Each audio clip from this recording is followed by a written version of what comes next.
With the smartphone market becoming so saturated, now is the perfect time for companies to release niche products with specific aims in mind. That's where the CM1 fits in.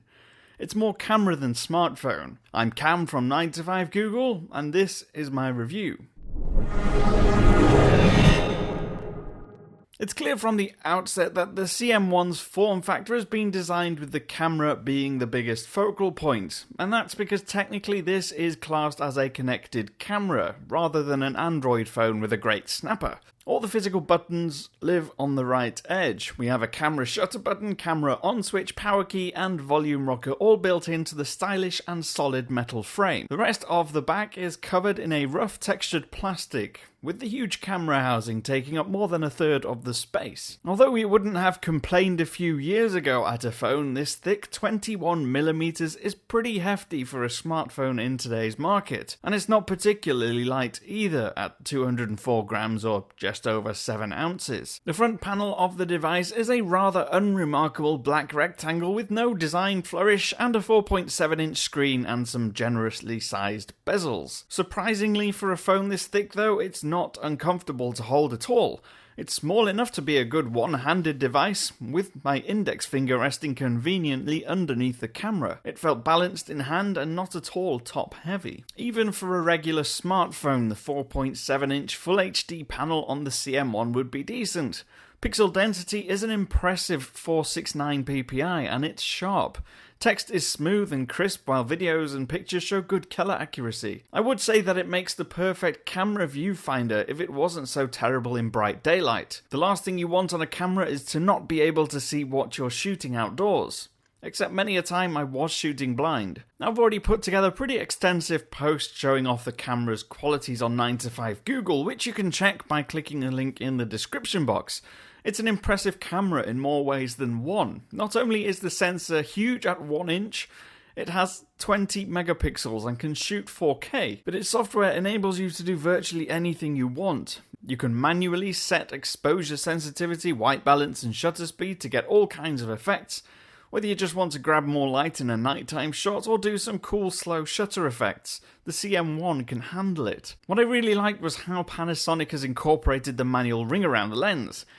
You can change what that ring does depending on which setting you're in. You can set it to zoom in and out or change focus manually, or adjust other settings like ISO or shutter speed. The addition of the physical shutter button is awesome, although you can just use the virtual one on screen if you want to. What's more, Panasonic included a bunch of nifty camera-focused apps like Time-Lapse app to let you capture really simple and effective time-lapse videos. Overall, image quality is superb, and the ability to save images as RAW files means you don't really lose any quality that you might by using a JPEG. Simply put, this is probably the best camera ever built into an Android device.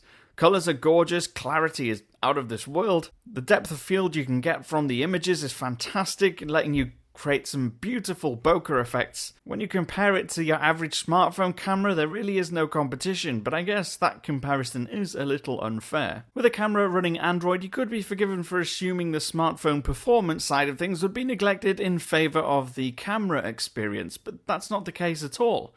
Snapdragon's 2.3 GHz quad-core 801 chip combines with 2 GB of RAM to offer an experience that's very smooth. It's not instant and snappy like some of the best flagships, but at the same time it's definitely more responsive than some of the more heavily skinned smartphones. That's because it runs a very thin skin on top of Android 5.0 Lollipop. It's almost identical to the regular Google Now launcher, except the background in the app drawer is dark, and there's no Google Now home screen. I was impressed by the battery too. Its 2600 mAh cell, that's 50 mAh more than a Galaxy S6, which should comfortably achieve about 4.5 hours of screen on time.